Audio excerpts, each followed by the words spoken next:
Bienvenidos sean todos. Saludos a la licenciada Lilian Angulo, profesora de Pedagogía General y compañeros de estudio.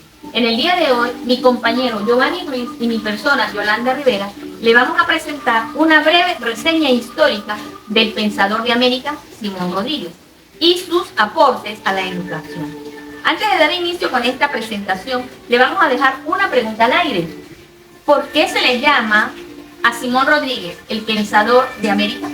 Comencemos. Ahora sí comenzamos. Damos inicio a la presentación.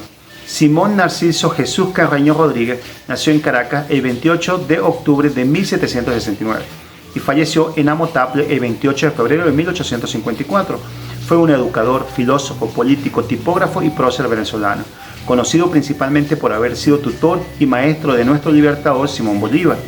Los aportes de Simón Rodríguez versan sobre política, economía, educación, ética y sociología. En su obra principal, Sociedades Americanas, en 1828, se puede encontrar el proyecto político, económico y educativo para establecer las repúblicas americanas. Ahora bien, en cuanto al pensamiento de Simón Rodríguez, nos preguntamos, ¿cómo pensaba Simón Rodríguez la escuela?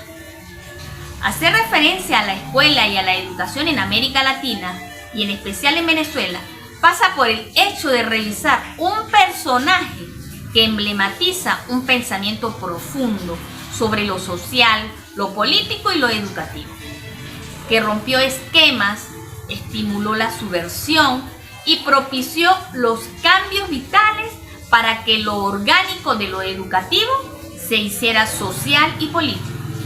Simón Rodríguez agrupa estas ideas en sus acciones que dejaron un rostro histórico en la ruta de su vida, desde su natal y olvidada Caracas hasta sus tierras, hasta la tierra de Alto Perú y Bolivia, donde descansó el cuerpo agotado de tantos trastornos y sufrimientos, por el abandono que siempre fue objeto. Su pensamiento e ideas estuvieron anticipados al tiempo que vivió. Una de las razones por las cuales fue incomprendido, juzgado indebidamente y tildado de loco, si el hecho de pensar, actuar distante de las normas sociales y políticas establecidas lo hacían diferente, pero además era diferente porque defendía, argumentaba y practicaba las mismas con tal empeño que quienes compartían sus ideas políticas no lo hacían así con las educativas. Simón Rodríguez no concebía la existencia de fronteras entre lo social, lo político y lo educativo. Tampoco pronunciaba ideas eclécticas que admitieran un todo válido. Sus pensamientos daban un valor puntual a cada aspecto, en cada caso en particular, porque lo fundamental era que las mismas redundaran en beneficiar la razón del hombre. Privilegiar lo humano, esto hace complicado pretender ver su pensamiento segmentado, ya que él era una unidad confeccionada con ideas y pensamientos orientados a consolidar lo humano desde una visión educativa integral. Resulta frecuente encontrar señalamientos de las fuertes y profundas influencias que sobre Rodríguez ejerció un personaje como Rousseau. Pero veremos que el Sócrates caraqueño absorbió además de las fuentes que nutrieron el movimiento de la Ilustración, desde donde se aprecia el protagonismo de John Locke. Hechos estos que propiciaron la madurez, templez y fuerza de sus ideas, y sobre todo de su pensamiento sobre la ética republicana, por lo que tanto trabajo. Dando continuidad con la presentación, tenemos una influencia vivida por Simón Rodríguez. Cuando Rodríguez salió de Venezuela como consecuencia de su participación en los movimientos subversivos contra la corona española, se ubicó frente a la realidad que se vivía en el extranjero. Al pasar por Boston y llegar a Europa, se percató de que su intención y la de los venezolanos por ser libres e independientes encontraban nutrientes en los pensamientos que conformaban el camino que andaba esa parte del mundo.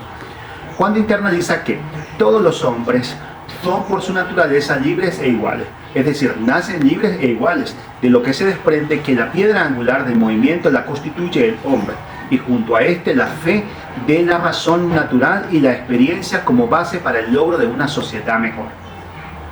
Sociedad que brindará al hombre la posibilidad de alcanzar la libertad, igualdad y la justicia.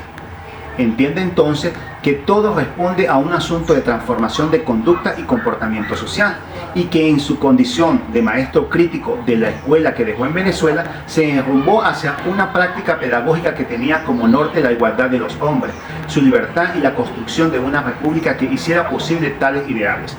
Para ello, desarrolló una serie de experiencias y vivencias que, además de reforzar su formación como maestro, develó para sí nuevas formas de pensar que consolidaban no solo su pensamiento, sino que, además, fortaleció el ímpetu de su accionar en el tránsito entre los siglos XVIII y XIX. Señalaba don Simón que la educación de los niños era asunto de los civiles y que tal situación necesitaba quedar suficientemente clara para favorecer las exigencias sociales de las comunidades, y que lo religioso no pretendiera ni ver y poco hacer por igualar las condiciones de todos. Por eso consideró a la educación el camino hacia la transformación social en procura de una igualdad de condiciones de vida y una libertad de pensamiento. Por ello, frente a la concepción religiosa propia de la mentalidad anterior, opone una concepción terreno-racional, la razón humana frente a la divina, la búsqueda de la felicidad terrenal frente a la celestial.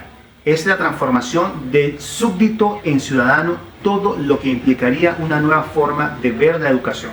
Para culminar, podemos decir que el pensamiento educativo de Simón Rodríguez se desprenden varios conceptos que en la educación actual se aplican, como por ejemplo, para Rodríguez la obra educativa era plantear la nueva educación como el camino fundamental para superar la condición colonial en todo lo que en ella significaba de atraso, exclusión, marginación e ignorancia, y así poder asumir la nueva condición republicana. Asimismo, Rodríguez insistía en la importancia de educar, de enseñar a aprender. Una de sus frases más famosas, o inventamos o erramos, subraya la trascendencia de la innovación desde entonces y para siempre.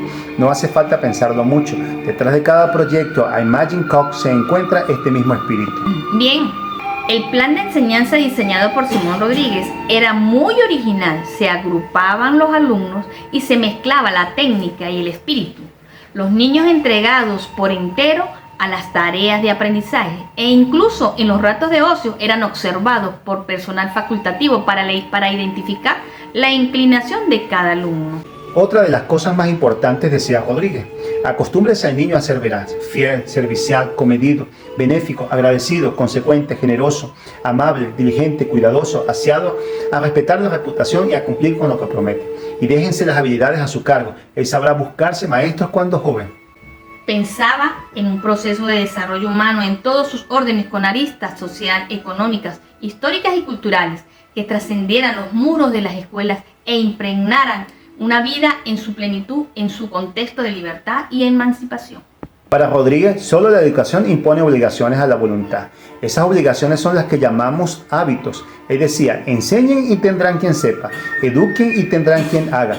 Toca a los maestros enseñar a conocer a los niños el valor del trabajo para que sepan apreciar el valor de las cosas. Simón Rodríguez pensó que lo más importante para los nuevos estados republicanos debe ser la educación popular. En su obra Luces y Virtudes Sociales, el maestro Rodríguez señaló que la educación debe ser general para todo el pueblo y debe ser dirigida y financiada por el gobierno nacional. En cuanto a la pregunta realizada al inicio, ¿por qué a Simón Rodríguez se le llamó el Pensador de América? El primer pensador que llamó a Simón Rodríguez Pensador de América fue José Enrique Rodón. Lo hizo en el año 1900 en el libro Ariel. Este libro tenía o defendía la idea de una América más humana. Consideraba los aspectos más importantes de la vida. Después, otros autores como José Martí, José Carlos Mariátegui y Alfonso Reyes consideraron a Simón Rodríguez como el pensador de la región. Aunado a lo que mencionas, el renombrado filósofo Juan David García Vaca celebró al maestro del pensador venezolano en su obra Simón Rodríguez, el pensador para América.